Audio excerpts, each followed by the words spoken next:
கரூரில் வாக்கு எண்ணிக்கை முகவர்களுக்கான ஆலோசனை கூட்டம் முன்னாள் அமைச்சர் எம்.ஆர். விஜயபாஸ்கர் தலைமையில் நடைபெற்றது.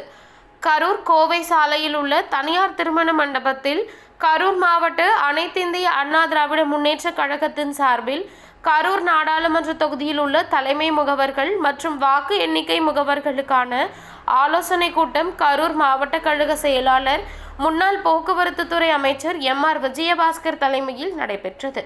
இதில் கரூர் நாடாளுமன்ற தொகுதி அதிமுக வேட்பாளர் எல். தங்கவேல் மற்றும் கழக இளைஞர் மற்றும் இளம்பெண்கள் பாசறை செயலாளர் வி.பி. பரமசிவம் உள்ளிட்ட கரூர் நாடாளுமன்ற தொகுதி கழக நிர்வாகிகள், வாக்கு எண்ணிக்கை முகவர்கள் என பலர் கலந்து கொண்டனர்.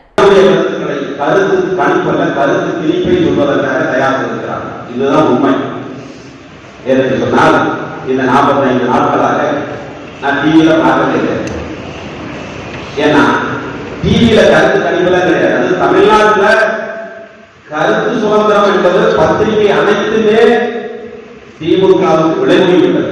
இதுதான் உண்மை. அவன் கருத்து சொல்லிக்கிறது. அதனால தயவு செஞ்சு இந்த கருத்து திணிப்பையெல்லாம் யாரும் நம்பாது. இது எல்லாமே பொய்யாக போகுது. இந்த 2 நாள் தான் எல்லாம் பொய்யாகி நம்ம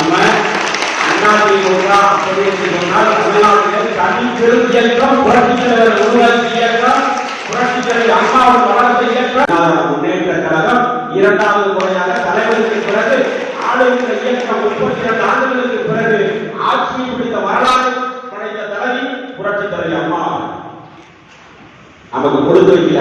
அம்மா மட்டும் 21 தேர்தலில் இருந்திருந்தால் ஆட்சி சார்பாக தோன்றும். ஆனா திமுக அதுக்கு முன்னாடி மாசோட் ஆனதை பத்தி நினைக்கிறது இல்லை. அதுக்கு முன்னாடி போனது ஒண்ணு. நம்ம அதுக்கு முன்ன நடந்த தேர்தலில் திமுக வாசோட் ஆயிருந்தது. அதையெல்லாம் நினைக்கிறது. அதே ஆர்கே நகர் தேர்தலில் திமுக டெபாசிட் போயிருக்கு. இதையும் நம்ம நினைச்சு பார்க்கணும். அவங்களுக்கு ஞாபகப்படுத்தணும். வாட்ஸ்அப்ல வர்றது கருத்து கணிப்பை வச்சு நீங்க நம்ம ஆளுங்க எதையும் எண்ண வேண்டியதில்லை. அண்ணா திமுக என்பது புரட்சி தலைவி அம்மா அவர்கள் கூட பீடிச்சு பரவாயில்லை போடுறோம்.